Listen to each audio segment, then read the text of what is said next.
Ole Zion Fate News kaltlanga COVID-19 Shrileng lo thlengmek awanga kokramni puite hena thucha toite soi theina hun thamin pe ka wangin kalom hle mai lom thulal pai so mingin kan soi ma sa ni sela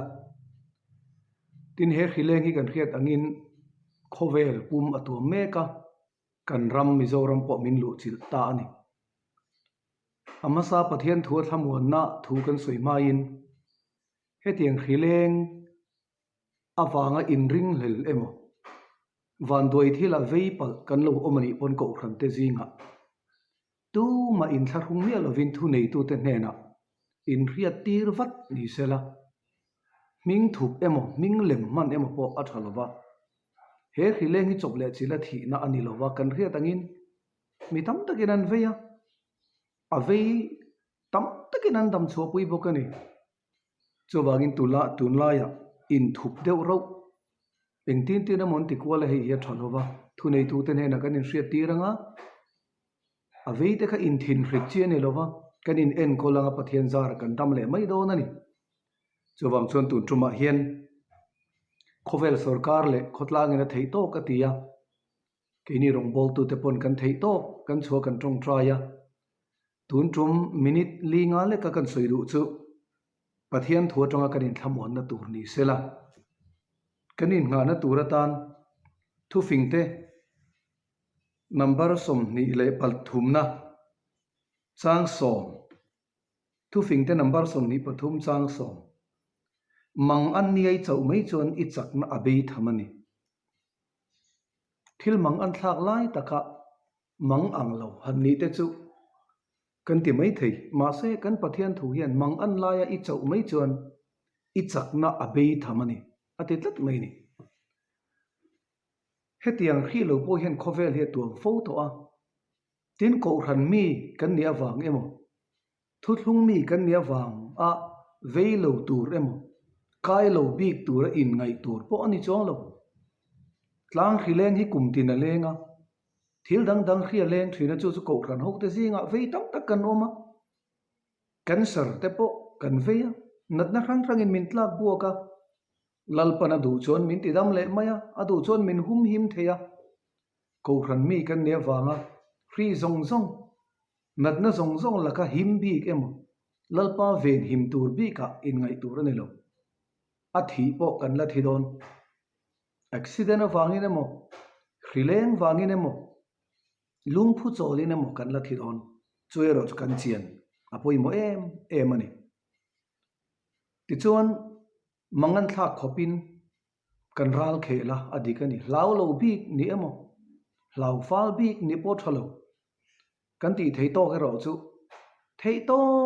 pa inven chumi inven na turatan chuan kan ram sarkarin central sarkar pona yang chu ina tom tur ate top mai ni chuak chak et big ni po kha ahim chuang lo kan om kho manga chung koin mai cham kan sia manga pathian fakin kan zai howanga kan tong trai howanga hemi hun chung na hi chu kan ngak tur ani tin ko khan zinga in lar na dang lam tak mu kan om the lalpa chuan chu ti chuan min hum don lo tiang chi te in ti thaina ne mo enge monan a tha chuang lem lo chowang chuan min ron tua banga tin lalpan min lak sak duak thei bok engkim ti thei tu ni ti hi chiang ila a tha in ka khia a tin pathian le kha thuwa thu finga kan muwa fang mir te hi chaklo ta kan nia nima se thala an cho tur khol khom thin ati tlatani ke kalo ma chom dan chu hei hiani tharau lam din bi ka fang mir ran nung te reu te pon fur puyalo thleng do na thala tan cho lo khol khom thina chu tiang ani ngat chuan he tiang thakhat emolek chunga pathian biak bu kan loi thei lova kan kal thei lo awanga kan tharau lam nun data em tur chaw em tur in ngai tur ka in ngai lo akuma kum te po hi biak in thleng thei lo mai la kan tharau lam cho hin na satakin kan kho to tura ka nga ya ilam fo to lap wi voi tam tak irem to khom puina voi tam tak ikal to I trong trai fo to tin pathian le kha thu bi mani ina kan kola chu in ti chaknan a thaber kar ni khat bi kin kan kal thelo wangat lu che tariyo enge mo tariyo wa in ngai tur kan ni lo fang mir po in fur pui kan rama tharuk alo thleng thina chang chuan a review thin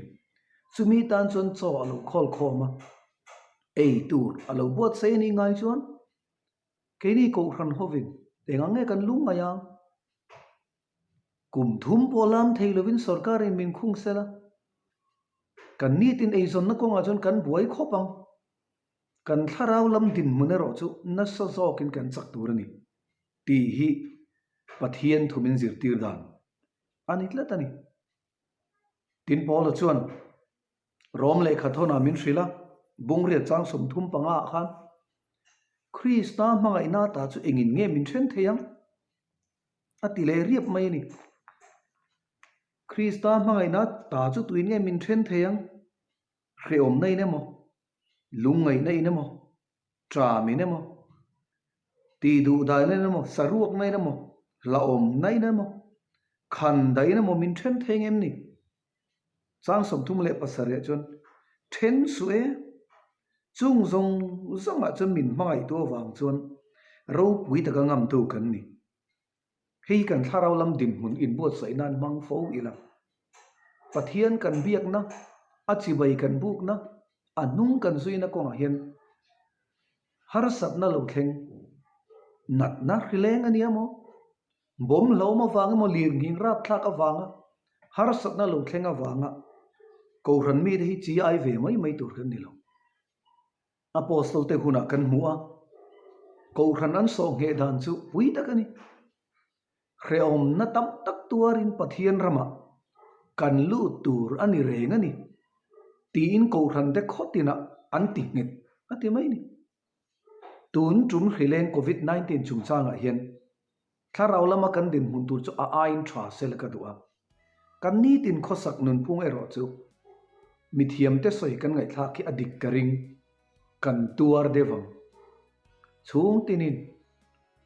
so ko ranin kan sum le pai lak lu le kan khosaka kan lo tuar deu ani pon kan tuar ve ani mai ri ana hun thalal pan min pe anga kan sarkar na te kan sum don na te kan rong bol na te kan ni tin na tho te kan sun som le sang mai don ani chawang chan ko ran ho te chi ai lo turin le thuma salama ka soita kan khan social media thu ron post suan kol zung a thil tak tak ni manglo a in ti thai ema in room thai ema khateng zong khan ti ve lo vela pastor kania van doi thila ka lo kaya tir ko kania ko ran upa kania ka lo kai ni pon ka kai mai nal pon min chat chuak le mayang chu zok chu kan tharau lam din hun nitlat sela tin eile in chung chang a chon kan sarkar te malak na khotlang khoi tu te malang na hi atha tu ma chon samin kan om lovang alo oma lo rei ta dewa kum khatlai in khung alo ngai kan lo ngei ni pon Israel fa te thale ra kum somli khoi tu khan ni tin kum somli tlai tin a choma ni lomi lungai tu kan ni love chawang chon voi ni hian krista mangai na tai eng mai min then lo khan dai ne mo nat nei ne mo ripui ne mo kanin mu khom le huna chon kan mai cham kan lutanga tuna chon mangai takin kuding lam invuanin kanin che vai theilo lalpan hun thamin pe anga mangai unaw te kanin mu le anga thenom khoveng tenen du sak takin kuding lam in thing merin chi bai kanin buk le don ani chuwangin mang an ni ai chau mai chon I chak na be tham he mang an na lungai na har sat na chung tenin mi mali na kan to hi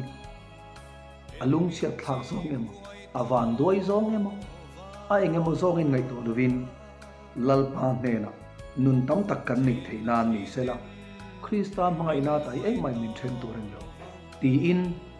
he group kal tlanga longai thatu zong ko khan mi puite voine hian kanin cha kanin somol